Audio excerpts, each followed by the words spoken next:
প্রায় 26,000 শিক্ষকের চাকরি বাতিল। কলকাতা হাইকোর্টের রায় বহাল রাখলো সুপ্রিম কোর্ট। নির্দেশ দিল নতুন করে নিয়োগে। যারা টাকা দিয়ে চাকরি পাননি তারা এই নিয়োগ প্রক্রিয়ায় অংশ নিতে পারবে।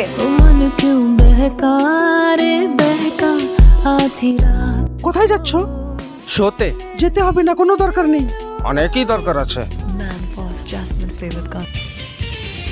আপনাদের স্বাগতম জানাই এই বিশেষ শোতে, যেখানে আমরা কথা বলবো এসএসসি তে ঘুষ দিয়ে চাকরি নেওয়া শিক্ষকদের ছাঁটাইয়ের বিষয়ে। এক মিনিট দাঁড়াও, খুবই জটিল সমস্যা। যারা ঘুষ দিয়ে সরকারি চাকরি পেতে চাই তারা বলে যে সরকারি চাকরির জন্য আমাদের ঘুষ দিতেও কোনো আপত্তি নেই, আর এই ছোকরা বলছে যে ঘুষের চাকরি বন্ধ করা হোক। এবার তাহলে আপনারাই বলুন, এই ছোকরাটার কথা শুনবো নাকি আপনাদের কথা শুনবো?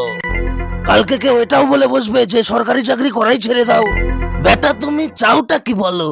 এমন একটা দুনিয়া যেখানে সরকারি চাকরিই থাকবে না?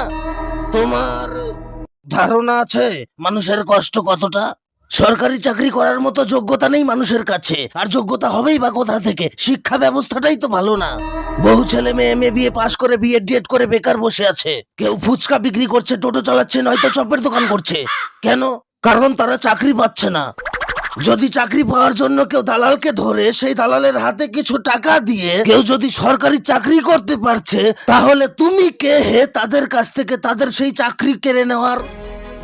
তুমি শিক্ষকদের কাছ থেকে চাকরি যদি কেড়েই নিতে চাও, তাহলে এবার তুমি এটা বলো যে তার বদলে তুমি তাদেরকে কি দেবে। না না, সবসময় বলতে থাকে না যে ঘুষের চাকরি ঘুষের চাকরি।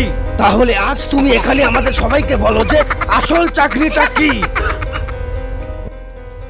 আপনি একদম ঠিক বলেছেন মন্ত্রীজি। একটা সময় ছিল যখন আমার কাছেও করার মতন কোনো কাজই ছিল না, পড়াশোনা করেও চাকরি পাচ্ছিলাম না, অনেক কষ্ট করেছি। তখন আমার মনে জেদ হলো সরকারি চাকরি করব। চাকরির পরীক্ষা দিয়ে আসার পরে মনে হতো যে এবারে চাকরিটা হয়ে যাবে। অনেক পরীক্ষা দিয়েছি, অনেক চেষ্টা করেছি, কিন্তু চাকরিটা হচ্ছিল না। কিন্তু আমার এক বন্ধু 10 লাখ টাকা ঘুষ দিয়ে দিল, আর ওর মাস্টারের চাকরি হয়ে গেল। তারপরে আমিও ডিসিশন নিয়ে নিলাম যে ঘুষ দিয়ে হলেও সরকারি চাকরি আমি করব। আমার দুঃখ এটা না যে বন্ধু চাকরি পেয়ে গেল, আমি পেলাম না। আমার দুঃখ তো এটাই যে এই ঘুষের চাকরির কারণে আমি আমার বন্ধুকেই হারিয়ে ফেললাম। আমি কিছু বুঝতে পারলাম না যে বন্ধুটা চাকরি পাওয়ার পরে বিয়ার আর সিগারেট ছাড়া অন্য কিছু খেত না, কিন্তু এখন চাকরি হারিয়ে টাকার জন্য সে এখন চপের দোকান করেছে। সিগারেটের বদলে বিড়ি খায় আর বিয়ারের বদলে বাংলা মাল খায়। তুমি জানো কি যে চাকরি পাওয়ার পরে অনেকের জীবন পরিবর্তন হয়ে গেছে? শুধু জীবনই না, পুরো মানুষই পরিবর্তন হয়ে গেছে। আগে যে মাস্টাররা ছাত্রদেরকে পড়াশোনা শেখাতো, এখন সেই মাস্টাররা ছাত্রদের কাছে কুলপি বিক্রি করছে। আমার তো এখন চাকরির উপর থেকেই ভরসা উঠে গেছে। কেউ যদি আমাকে চা খেতে বলে, আমি এখন আর চাও খাই না। এর সাথে চায়ের কি সম্পর্ক? কারণ লোকে চা দেওয়ার আগে জিজ্ঞাসা করে, চা করি খাবে? আমার বন্ধু ঘুষ দিয়ে মাস্টারি চাকরি পেয়ে বিয়ে করেছিল। বন্ধুর চাকরি চলে যাওয়ার পরে তার বউটাও ছেড়ে দিয়ে চলে গেছে। শুধু রয়ে গেছে বন্ধুর এই বিয়ের জুতা।